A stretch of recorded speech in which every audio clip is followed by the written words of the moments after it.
All of us in this room have been part of one of the greatest revolutions in the history of mankind. And by that I mean the data revolution that has occurred over the past 20 years.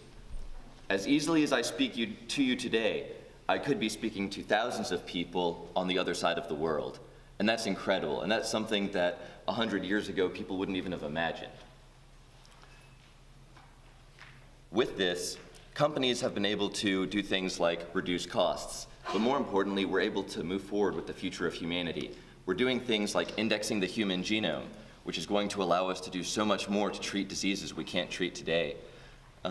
Furthermore, in countries that previously were authoritarian and would have had no chances of democracy, you've seen the beginnings of true democracy forming and of the people being able to take a hand in their government, because that is what technology is allowing us to do.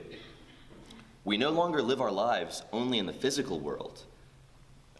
We no longer live our lives only in the physical world where we are today.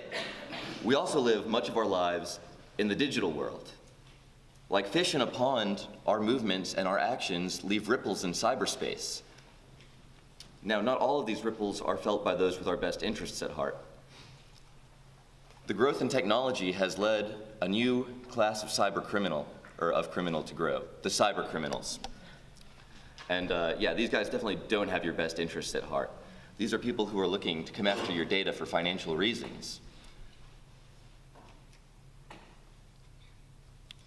And now, though, companies are finally taking steps to defend what we're trying to do to defend our lives. This past summer, I worked for a consulting firm, PwC, and I was on the front lines of the cybersecurity battles against cyber criminals. I worked to help secure credit card data at a national telecom, and I saw immediately there the impact that cybersecurity had on people's lives. And I want to try and help bring that passion to you guys tonight as I tell you more about cybersecurity and privacy. Now, just to get started here, who here in this room has insurance with Blue Cross Blue Shield? Wow, quite a few of you. Well, I hate to be the one to inform you, but unfortunately there were a lot of huge cyber breaches at Blue Cross Blue Shield last year. And your information is in the hands of cyber criminals. Yep. So this isn't something that only affects us IT nerds like myself. This is something that affects every single one of us here in this room. Similarly, if you were formerly or are currently in the military, your information is also in the hands of cyber criminals. Or if you've shopped at Sally's Beauty Supply. Or if you've stayed at a Hilton, a Hyatt, a Starwood, or at the hotels of our good friend Donald Trump. Yes, your information is in the hands of cyber criminals. And that's not funny. Actually, it's really not. And I didn't even have time to put it on here, but there was actually a major security breach at Wendy's chains across the nation over the past year. So we're still figuring out a lot about that one, but it's pretty bad too. So just want you guys to know that it does affect you. Now, what am I specifically talking about here? I'm not talking about government surveillance, and I'm not talking about cyber war, and I'm not talking about hacktivism. I'm talking about cybercrime.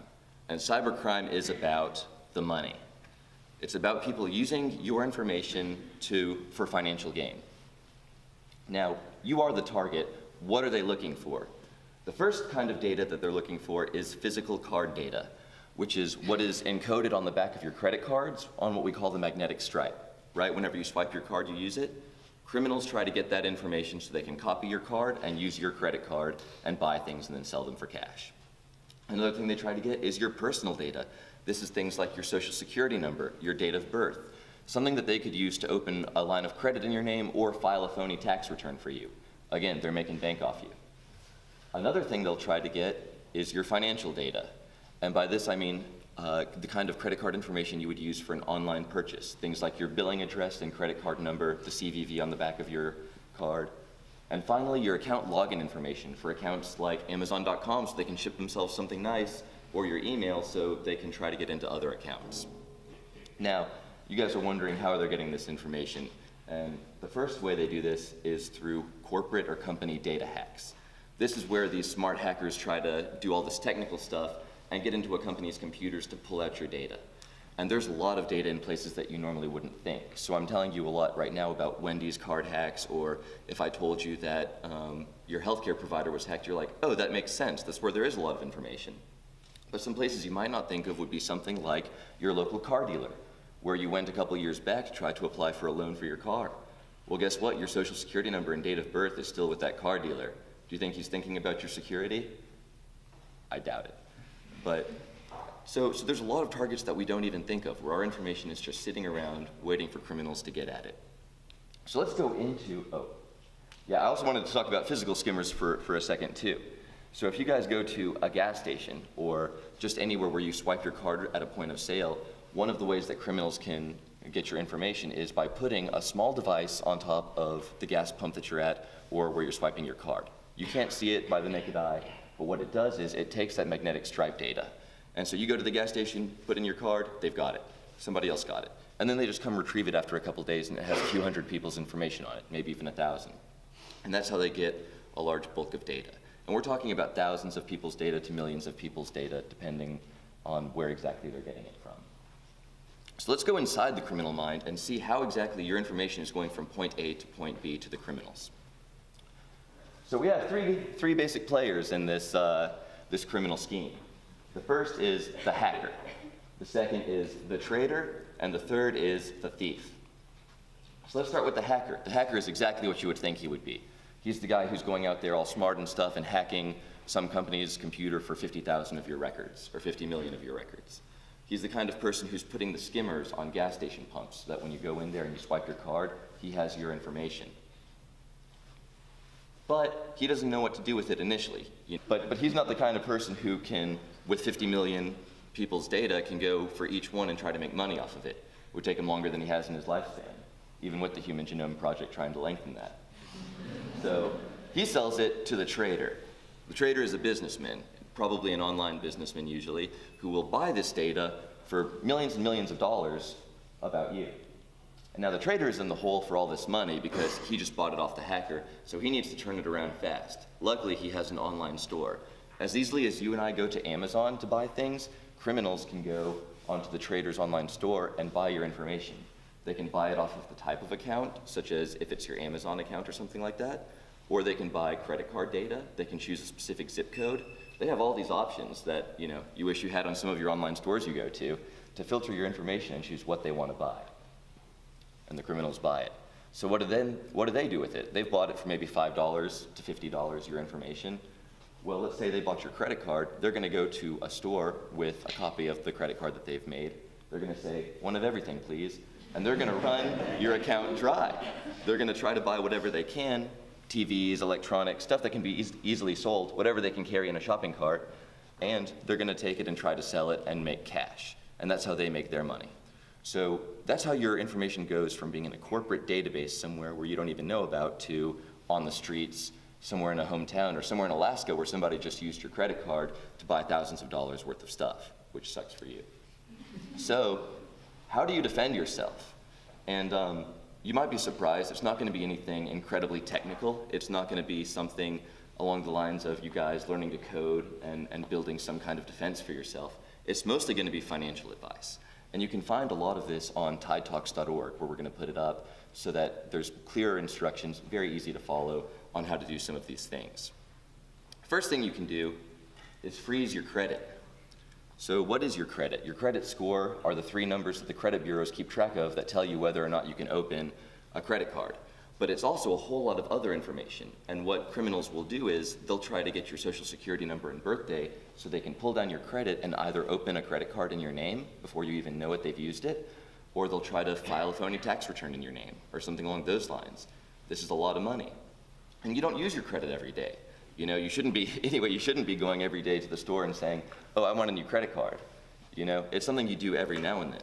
So in the meantime, you can call the 3 major credit bureaus or go onto their website, which is what I have in my instructions, and freeze your credit so that criminals who get your information, and they do have your information, those of you with Blue Cross Blue Shield, you're especially vulnerable to this one. Freeze your credit. They can't go open a credit card in your name and you'll be safer. Also, I'm sure you've seen all the new annoying chip readers, where instead of swiping your card, you get to insert it.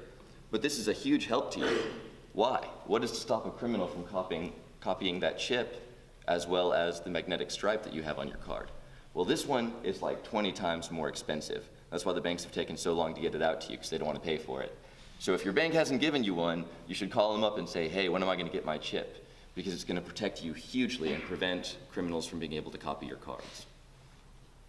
Another thing is, avoid keeping a huge debit card balance. Some people prefer to use debit cards to credit cards because of religious or financial reasons, but you don't want to keep a huge balance in your checking account if you're using a debit card.